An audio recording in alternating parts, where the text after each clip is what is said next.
The restaurant glowed with soft golden lights, crystal chandeliers reflecting off polished marble floors. It was one of the most expensive restaurants in the city, reserved only for politicians, celebrities, and millionaires who barely glanced at price tags. Tonight, the entire place was booked for Ethan Carter's 16th birthday. Ethan sat at the center table, dressed in a designer jacket, expensive watch on his wrist, scrolling on his phone without even looking at the people around him. His friends laughed loudly, ordering food without checking the menu, snapping photos for social media. At the head of the table sat Richard Carter, Ethan's father, a self-made millionaire known across the city for his business success and quiet generosity. He wore a simple suit, no flashy jewelry, his eyes often drifting toward the staff instead of the celebration. Richard had built his empire from nothing.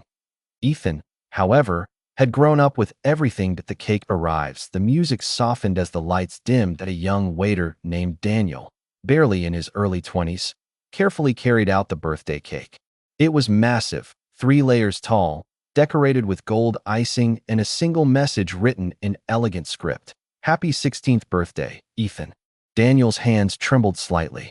This was his 3rd double shift in a row.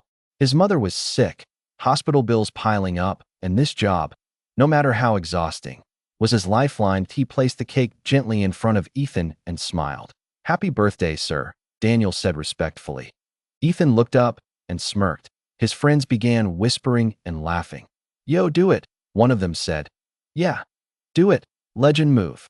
Before anyone could react, Ethan stood up, grabbed a chunk of the cake with his bare hand, and smashed it directly into Daniel's face.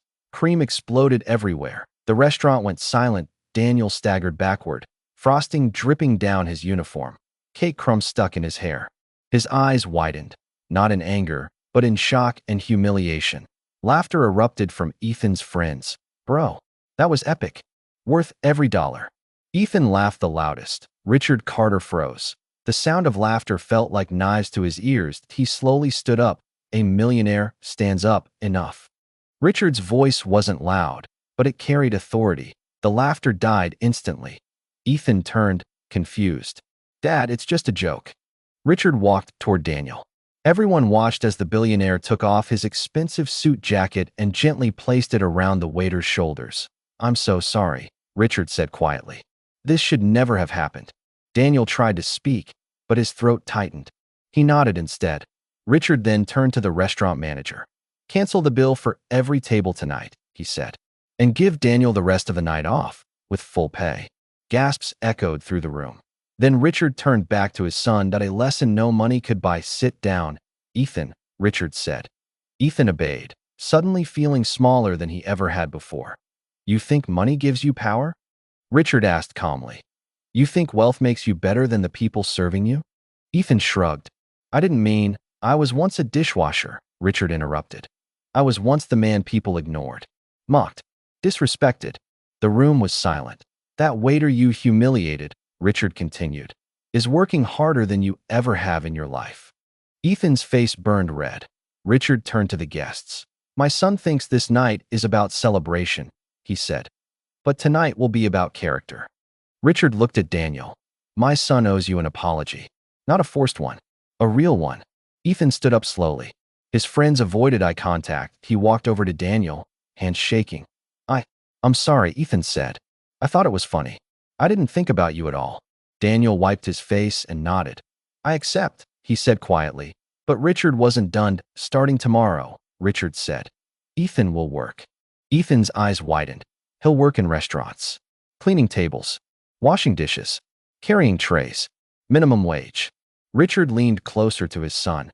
"You'll learn what respect costs. Because today, you tried to buy laughter with someone else's dignity." Ethan swallowed hard. For the first time in his life, his birthday didn't feel like a gift. It felt like a mirror. 6 months passed. Daniel returned to the restaurant one evening. This time as a guest, a young man approached his table, wearing a simple shirt, no designer watch. "Hey," the young man said softly. "You probably don't remember me." Daniel looked up. He did. Ethan placed a small box on the table. Inside was a handwritten note. "Thank you for teaching me what my money never could." Daniel smiled. Some birthdays give gifts, others change lives. And that night, A cake didn't just make a mess. It baked a lesson that would last forever.